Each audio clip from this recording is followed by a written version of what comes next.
오늘은 도시계획과 재개발에 대해서 알아보도록 하겠습니다. 도시계획은 말 그대로 도시 공간을 효과적으로 만들고 아름답게 가꿔서 잘 살 수 있게 계획하는 거죠.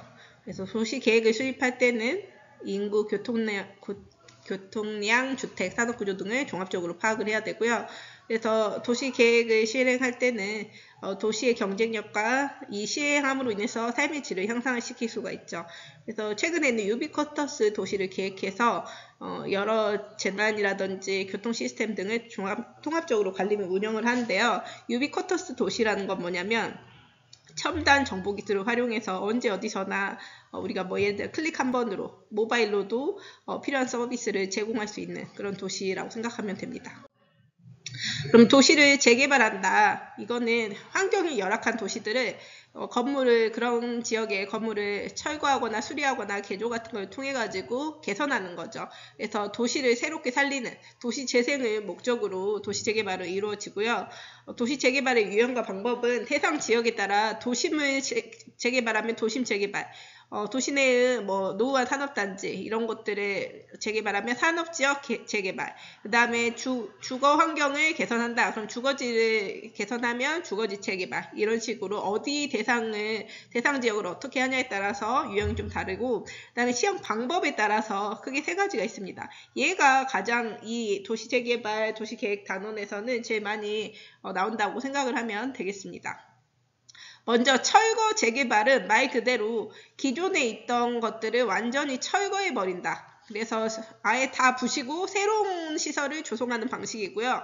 보존 재개발 같은 경우에는 역사 및 문화적으로 보존 가치가 있는 지역의 환경을 유지 관리하는 방식이라고 하면 됩니다. 그래서 역사 및 문화적으로 보존 가치가 있는 것을 유지 관리한다.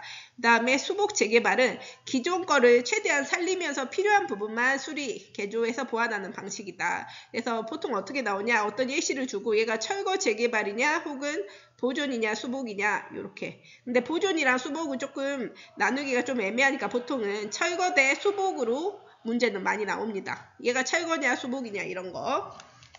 지금 마우스로 하다 보니까 좀 상태가 좋지 않네요.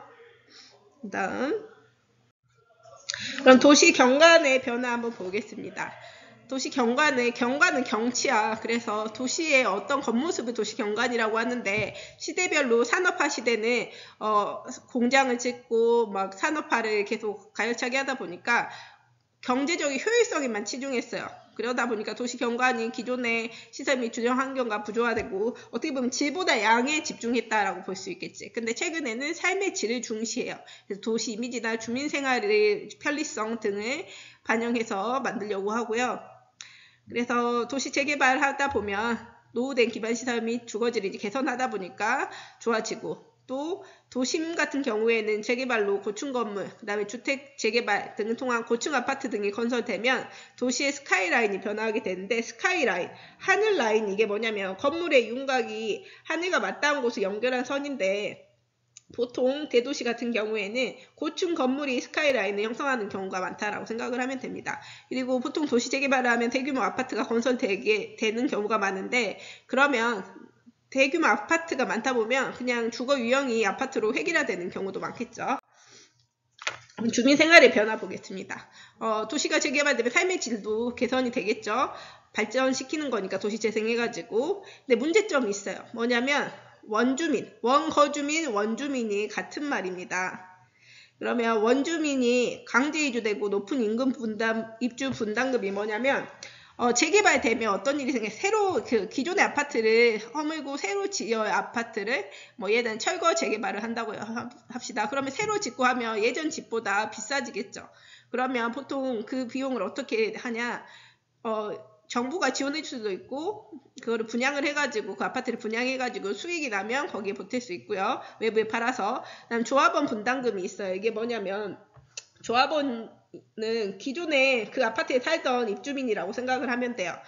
만약에 아파트를 재개발했다면은, 새롭게 지었다면은, 근데 새로 지은 아파트는 훨씬 비싸요. 그러다 보니까 팔았던 것보다, 지금 분양한 것보다 더 비싸면은 조합원들이 추가로 부담을 해야 됩니다. 그래서 이게 바로 근데 이 분양을 했는데 분양이 잘 안 됐어. 다른 거기 이 아파트를 새로 짓고 나서 팔려고 했는데 잘 안 팔렸어요. 혹은 공사비가 올랐어. 그러면 이 조합원들이 더 많은 돈을 분담을 해야 돼요. 이게 입주 분담금이라고 하는데 이게 높으면 어떻게 될까? 원래 아파트는 3억이었어. 근데 비싸져가지고 5억이 됐어요. 새로 지어가지고. 근데 파는 가격이 만약에 3억이었어. 그럼 2억을 더 내야지 5억짜리 아파트에 살 수가 있는 거잖아. 그러다 보니까 입주 분담금이 높아지면 결국에는 2억이 없으면 추가로 부담해야 되는 조합원 분담금이 2억이 없으면 거기에서 살 수 없고 그냥 쫓겨날 수밖에 없는 거지. 그래서 원주민이 강제로 다른 데로 떠날 수밖에 없다. 돈이 없으면. 그 다음에 높은 입주 분담금이 그 원인이 될 수가 있고요. 그러다 보니까 원거주민이 다시 그곳에 살 수 있는, 정착할 수 있는 비율이 낮아질 수밖에 없지. 이게 비싸지고 그러다 보면 조합원 분담금이 높아지게 되면은요. 그리고 원거주민이 딴 데로 가요. 그러면은 그 기존에 형성되어 있던 지역 공동체가 와해될 수밖에 없겠지.